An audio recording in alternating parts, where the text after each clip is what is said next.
হবে, কিন্তু গণভোট ছাড়া বাংলাদেশে নির্বাচন হবে না।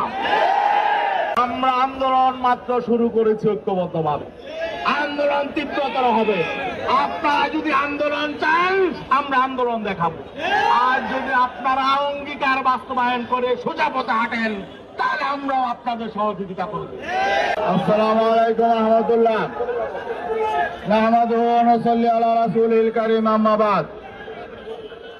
সংগ্রামী বন্ধুগণ, সাংবাদিক ভাইরা, 2024-এর জুলাই বিপ্লব এবং 5 আগস্টের অভ্যুত্থান পরবর্তী আমাদেরকে রাস্তায় নেমে আন্দোলন করতে হবে, দাবি আদায়ের জন্য সংগ্রাম করতে হবে, এটা আমরা ভাবি নাই। কিন্তু এই অন্তর্বর্তীকালীন সরকার আমাদেরকে দাবি আদায়ে আন্দোলনের রাজপথে নামতে বাধ্য করেছে। তাদের 3টা অঙ্গীকার ছিল, আমরা শুধু বলতে চাই আপনারা আপনাদের অঙ্গীকার পালন করুন।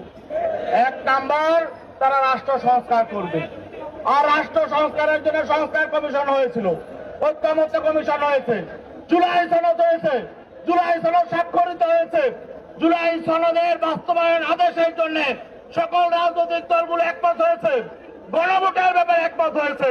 এখন গড়িমসি কিসের?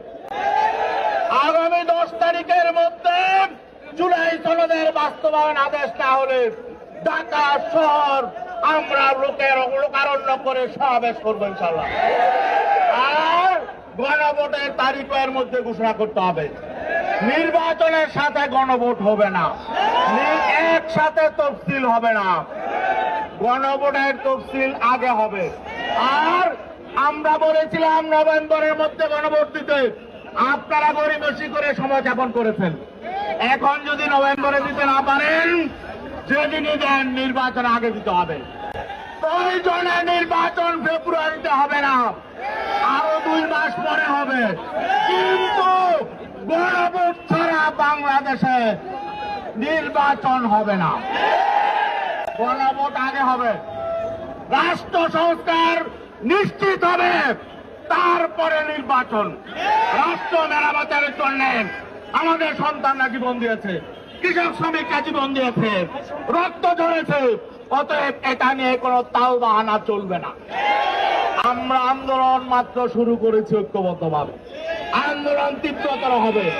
আপনারা যদি আন্দোলন চান আমরা আন্দোলন দেখাবো, আর যদি আপনারা অঙ্গীকার বাস্তবায়ন করে সোজা পথে